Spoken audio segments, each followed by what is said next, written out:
chargé de nous faire une vidéo de présentation sur le village d'Alakro.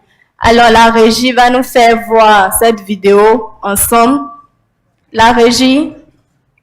Le quartier s'étendait du présent hôtel Palm Club jusqu'à l'actuel échangeur des 220 logements et le lycée technique d'Abidjan. Dans les années 70, quand on a voulu construire cette cité-là, on a demandé au vieux Allah de venir vers le site actuel.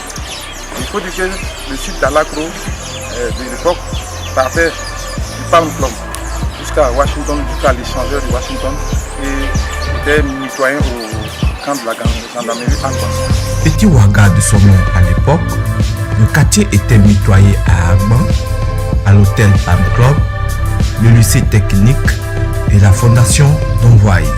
À l'époque, ça s'appelait Petit Ouaga. Le quartier s'est scindé en deux. Il y a une partie qui est restée Washington. Et naturellement, le vieux Allah, étant l'un des anciens du quartier, est devenu le chef de ce quartier. Et le quartier maintenant porte son nom, dont le nom Alakro. Pour des problèmes de leadership entre le vieux Allah, le vieux Bamba et le vieux Nguessan, le quartier Petit Ouaga allait se scinder en deux.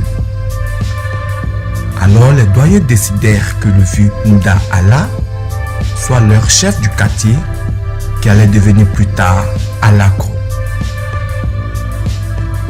En 1987, Alakro allait perdre une grande partie de son territoire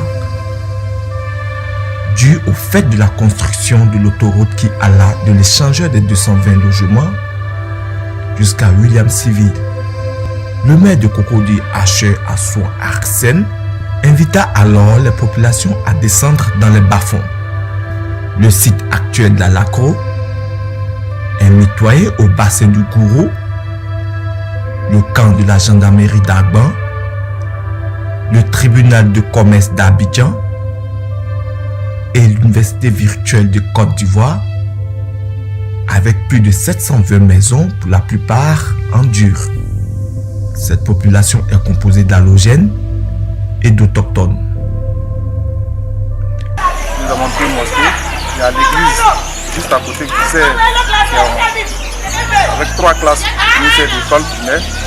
Voilà un peu les infrastructures. Sinon, en ce qui concerne l'électricité, nous avons l'électricité. Nous avons des compteurs d'eau. Voilà un peu le thème d'infrastructure qu'on a là. Elle est estimée à 2449 habitants, dont 1400 femmes et 1049 hommes. En termes de religion, il faut dire qu'il y a au moins pratiquement 4 religions. Si je peux m'exprimer ici. La grande majorité, c'est nos frères musulmans, les catholiques, les protestants et les animistes. Voilà. Et en ce qui concerne les nationalités, le plus gros contingent de cette population, c'est la communauté burkinabé, ensuite la communauté ivoirienne, il y a la communauté guinéenne, la communauté malienne et la communauté togolaise. L'université virtuelle de Côte d'Ivoire, qui a ouvert ses portes en 2017 et dont l'enseignement est essentiellement basé sur la formation à distance, dispense ses enseignements dans la filière de l'informatique et des sciences du numérique. Mais aussi, cette université et le village d'Alakro travaillent en étroite collaboration sur un projet appelé Projet Voisinage. Chaque année, c'est environ 300 étudiants qui accèdent à la licence.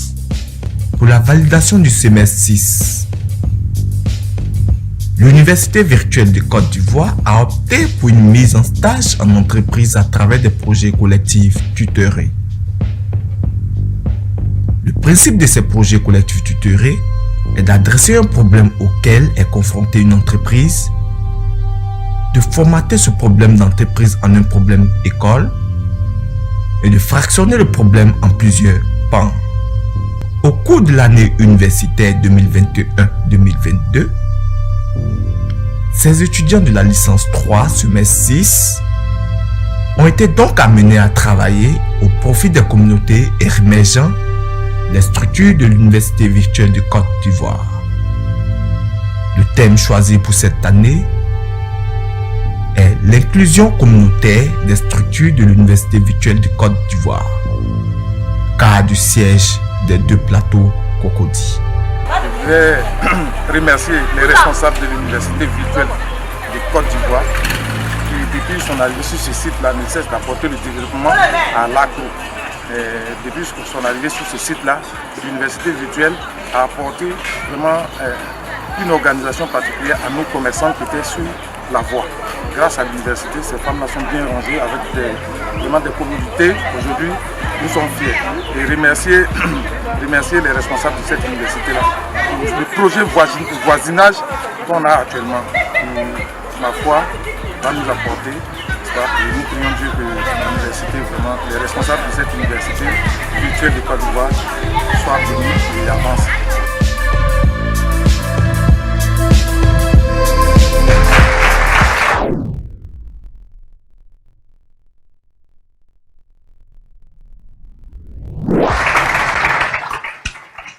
Merci à la